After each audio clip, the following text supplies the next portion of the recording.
Hola, soy Himiko, la gobernante de Wa, situado dentro del territorio conocido como Yamatai en el antiguo Japón. Viví durante el siglo III. Soy una figura misteriosa, se puede decir que semilegendaria, pero sorprendentemente estoy ausente en los registros históricos japoneses, pues solo se encuentra mi nombre brevemente mencionado en las crónicas chinas, donde me retratan como la gobernante de un territorio situado en el archipiélago japonés, al que los chinos conocen como Wa. Cuando Himiko murió hacia el año 248 después de Cristo, las crónicas chinas relatan que fue enterrada en una tumba de unos 150 metros de diámetro y que 100 esclavos fueron sacrificados en su honor. Himiko asumió el liderazgo de Yamatai en el 190, cuando era una mujer joven, y gobernó hasta su muerte. Primero, tenemos que preguntarnos de dónde era Himiko. Una de las cuestiones más espinosas en torno a Himiko es la ubicación de Yamatai. A lo largo de los siglos ha habido dos teorías prominentes acerca de la localización de Yamatai. Una que lo sitúa en el norte de Kyushu y otra que lo ubica en la región de Kinki, en algún lugar entre las actuales ciudades de Kioto, Osaka, Nara y Kobe. Gracias al minucioso trabajo del historiador Chen Shou, quien compiló el Sangou-shi o las crónicas de los tres reinos, podemos vincular la imagen de Himiko con los espejos Yayoi. Dentro del libro de los Wei del Sangou-shi nos encontramos con un registro sobre los Wa, que describe la embajada enviada por Himiko a la corte Wei y cómo recibió como regalo diplomático 100 espejos de bronce. Los espejos chinos de bronce asociados a Himiko formaban parte de su conjunto ritual y no eran simples bienes preciosos de intercambio. Envié embajadas diplomáticas a la corte china de los Wei, quienes me obsequiaron una gran cantidad de espejos. Sin embargo, he preferido invitar a un especialista para explicar y analizar las relaciones diplomáticas en mi época y cómo, gracias a ellas, los espejos de bronce llegaron a Japón. El uso del bronce llegó a Japón en el siglo I a.C., bastante tardíamente considerando que ya se había trabajado con él en China desde la conquista por parte de la misma del área de Gojoseon, en el noroeste de Corea en el año 108 a.C. China se encontraba en un periodo de estabilidad. Sin embargo, la intrusión del sistema militar y administrativo chino causó repercusiones en toda la península coreana y llegó hasta las islas japonesas. Entre los objetos de bronce que fueron introducidos durante esta época podemos destacar espejos, dagas, alabardas y puntas de flechas. Los primeros espejos de bronce estaban decorados con diseños geométricos abstractos y con un pomo para que pudieran ser suspendidos de un cordón, un elemento característico de Corea. Se cree que actuaban como símbolos solares y cuando estaban colgados reflejaban de una forma muy particular los rayos de sol. Poco después de estas primeras importaciones, los japoneses aprendieron las técnicas de fundición y trabajo del bronce. Ya en el periodo Yayoi medio, estaban produciendo su propio repertorio de bronce con un marcado estilo continental, pero modificado en algunos detalles. En cuanto a los espejos, no fue hasta mediados del siglo IV cuando comenzaron a producirse espejos en el archipiélago japonés. Durante los comienzos del periodo Yayoi se siguieron importando espejos de bronce del continente. La China de la dinastía Han estaba continuamente asediada por lo que ellos denominaban pueblos bárbaros, del norte y del noroeste. Muchos de estos pueblos bárbaros entraron en relaciones diplomáticas con las sucesivas dinastías chinas, haciéndose estados tributarios de las mismas, y a cambio recibirían regalos diplomáticos chinos.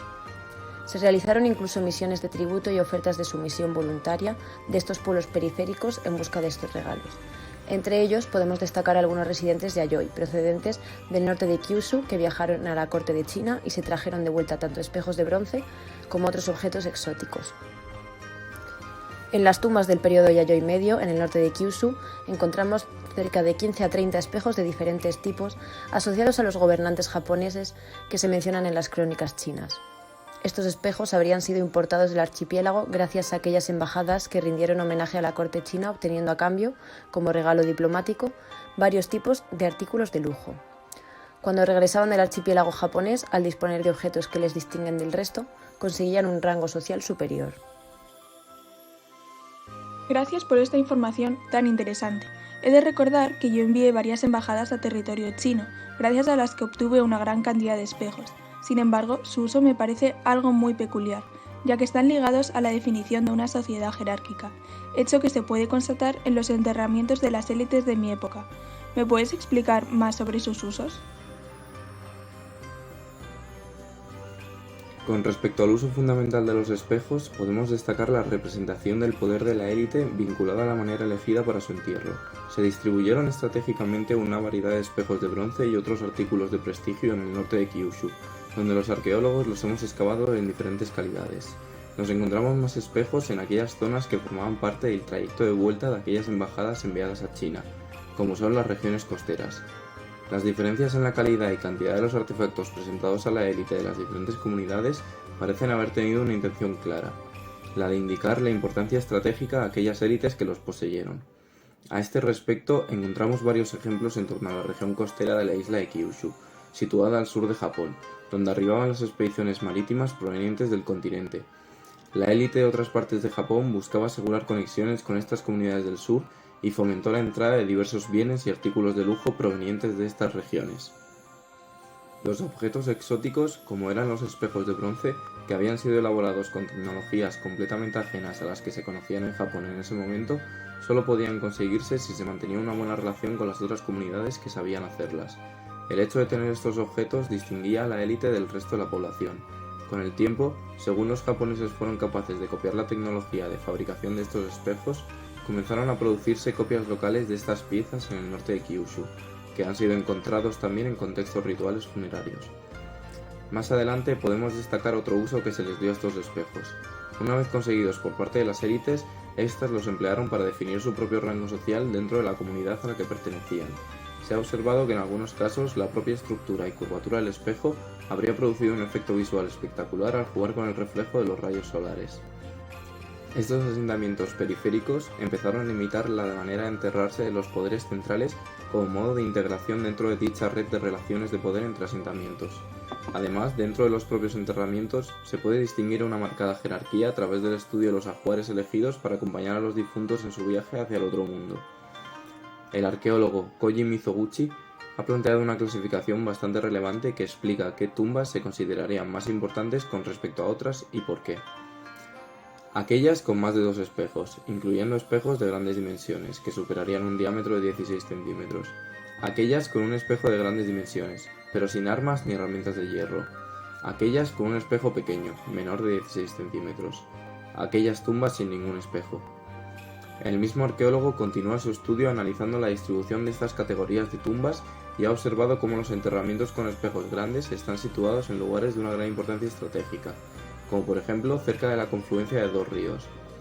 Gracias a su posición estratégica, estas comunidades mejor conectadas que el resto se convertirían en centros donde atraer a más personas, bienes e información procedente del continente.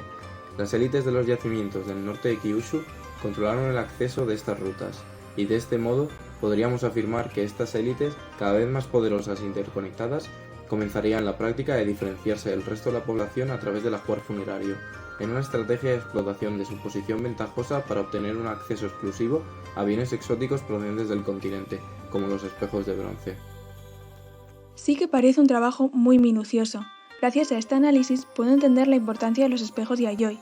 No son objetos de un tocador, sino que se tratan de artefactos culturales que reflejan la vida en un archipiélago japonés lejano y fascinante, mi Japón natal.